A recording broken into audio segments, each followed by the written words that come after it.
Welcome back to our channel, From Jersey to the Lane. I'm Anya. And I'm Alon.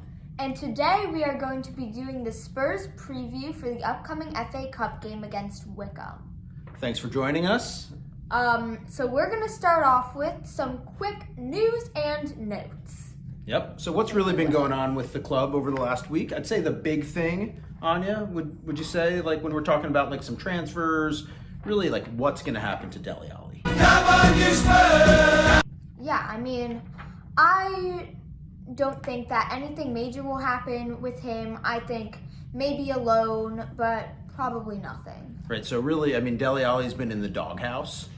And speaking of doghouse, Come here, you guys didn't know that we have a dog and his name is Dele. And this means a lot to us. Come here, Dele. Come here, bud. We want to show everybody our puppy. This is Dele. Oh boy, buddy. Look at the You camera. want to look at the camera, Dele?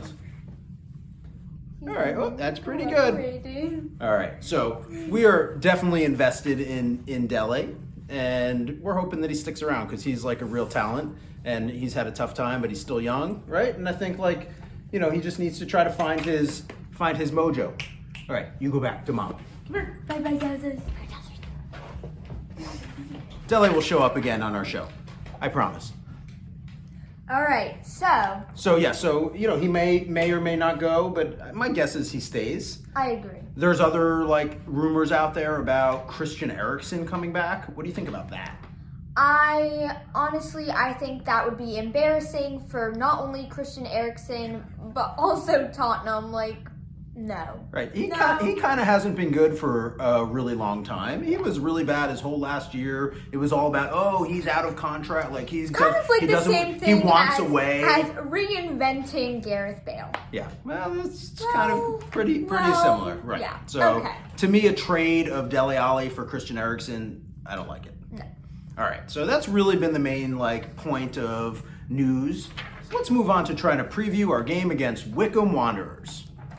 Anya, before this, had you ever heard of Wycombe? Not at all. No, I really had not heard of Wycombe. So I went and did a little bit of a deep dive into Wycombe. I knew they were in the championship, but I didn't know anything else about them. So Wycombe was founded in 1887. Super old, right? They are located just to I'm looking at the map, so to like the northeast of London. I wouldn't know because I'm not good at geography. Yeah, she really has no idea where north and south. It's very frustrating. They play at a place called Adams Park, which is in the town of High Wycombe. They spent most of the last 20 or 30 years in League Two and League Three, and the highlights of those years, which is pretty impressive, they made it to the FA Cup semifinals in 2001 and into the League Cup semifinals in 2007. So that's like not too shabby. This year is the first year that they were ever promoted to the championship. And they are currently sitting in last place in the championship with 15 points out of 23 games. However, Wycombe are actually coming off a very big 4-1 win at home in the FA Cup against Preston North End, which sent them to this upcoming game against Spurs. The previous two league games for them was a 3-1 loss at home to Middlesbrough, and before that, a 2-1 victory at home to Cardiff. All right, so they're hanging in there. I think they have some work to do to try to stay alive, right? Okay, and so they're also coming off of a pretty big break.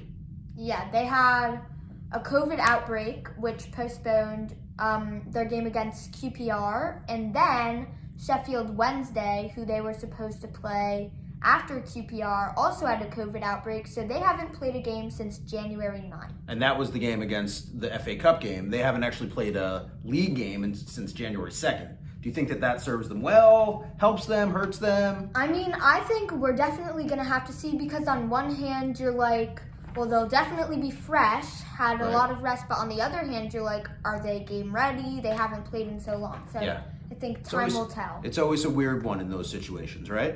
All right, so enough about Wycombe. You know, this game really depends on Tottenham. How do we play? Are we going to bring our A game? Or are we going to like sink down to the level of Wycombe? So kind of big notes for Tottenham. I think Mourinho had a press conference today. He talked a little bit about some stuff. He said, again, like the only player who's really out is Lo Celso. He also gave some interesting news saying that Dele Alli, everybody thought he wasn't in the lineup because against Sheffield United because of like all of his drama and posting the Instagram stuff with his face like, right? So like that it's, at least Mourinho's saying now, like maybe Dele Alli has a little bit of an injury. Who else did he say had little injuries? I think he said Serge Aurier and Matt Doherty. And he said he doesn't know if they're going to be back, right? So that definitely comes into play. Ultimately, I guess one question I have for you about, do you think we're going to line up with the back three like we did against Sheffield United, or do you think we're going to go back to our back four lineup? I think that we're going to go back to our back four just because I feel like that's what we're more comfortable playing in. Even though I think we put out a good performance against Sheffield, I think we'll go back to the back four. Okay. Yeah, I think you're probably right. I would say that if Serge Aurier and particularly if both Serge Aurier and Doherty are out, I don't think we'll go to back three because I think that's important to have one of those guys on the wing as a wing back. So I probably would say if they're both out, I think probably sticking with a back four traditional. So should we talk about what our predicted lineups are for this game? Sure. Tottenham, no one can stop them. All right, so I can go first. So I have Hart in goal, Tanganga right back, Rodon and Sanchez 2 center backs, Davies left back, Sissoko and Højbjerg 2 defensive center mids, Dele. I know Mourinho said that there's a chance he might not play, but I'm going to go with him in my lineup because I think he'll play. And then on the right wing, I have Bale. Left wing, I have Mora, and I have Vinicius right in the center. All right, so we have, my predicted lineup is not so different than yours, Hans. So I also have Hart playing in goal. I have Tanganga also on the right. I actually have a combination of Rodon and Alderweireld as my center backs, and I have Davies over on the left. I think we're going to go with Sissoko and Winks as which again, I think really he's looking towards Liverpool. Yeah. It'll be interesting in general to see what kind of lineup. Does he put out some stronger players? I'm going to go with Sissoko and Winks as our holding midfielders. I'm going to have Lamela playing in front of him where you had Dele, and I'm going to have that same front three of Mora, Vinicius, and Bale. All right. And we could be way off. I mean, he could be like, I'm going to start Kane, and I'm going to start Ndombele, and I'm going to start Which would not be smart at all. Oh, who knows? He wants, he's guy's a winner. Yeah. Guy's a winner. What a winner. Okay. And so then lastly for this game, predicted score? I hate predicting scores for Spurs because on one hand I feel obligated to go for a Spurs result, but also I feel like I kind of jinx it. However, I'm going to go with a 2-1 win for Spurs, knock on wood. All right, and I also don't love doing this, but I think we're going to see this one through. I'm going for a 3-1 Spurs win. All right, so now we have, Anya, a couple fun facts to talk about. We're gonna do it like we did last year. All right, so did you know that Spurs have actually only played Wycombe once in both their club's history? That was back in 2017 in the FA Cup on January 28th.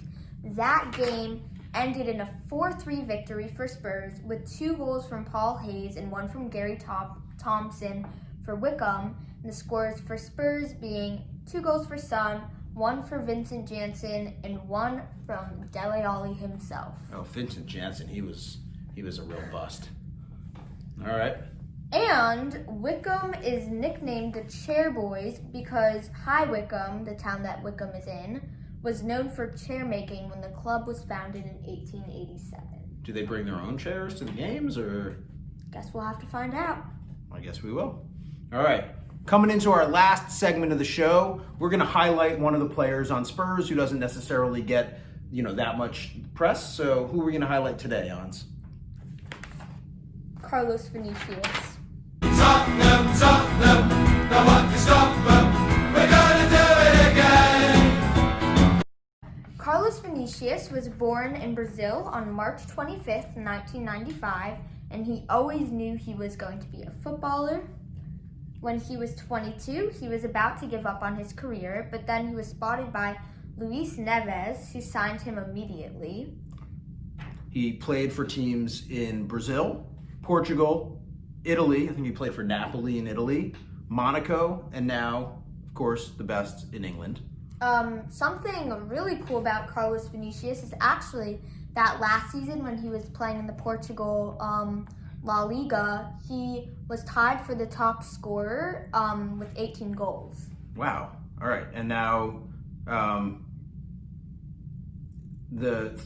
Spurs signed Vinicius on a year-long loan with an option to buy at the end for about £40 million or $54 million, which that's a lot of money, right? We talk about. I mean, Vinicius, I think he's been great so far. I think he's our last striker that was supposedly supposed to be able to give Kane a rest was Fernando Llorente. And big moments for nothing Llorente. wrong with Llorente. Really gave us those good handball goals, but VAR. So Yeah, no, I think Vinicius has been good. It's just a lot of money. yeah. But you have to find someone who's also willing to play behind Harry Kane and not start all the time and sit on the bench. And if he's got the right attitude and he's willing to do it, maybe it's worth it. But that's a lot of money. So how's he doing so far this year for Spurs? So I think he's been doing great. In 13 appearances, he has had 6 goals and 3 assists, including a hat trick in the last game that he played in, which was the FA Cup game against Marine. Yeah, that's right. And he also seems like he has a really good relationship with Lucas Moura. They're pretty tight, the Brazilians, and he seems like all in all he's like a good match for the team. So that's all we have here for our preview show for the Wycombe Wanderers game on Monday. Hopefully Spurs come out with a big W. We'll see you for the post game. Love you, Spurs fans. Come on, you Spurs!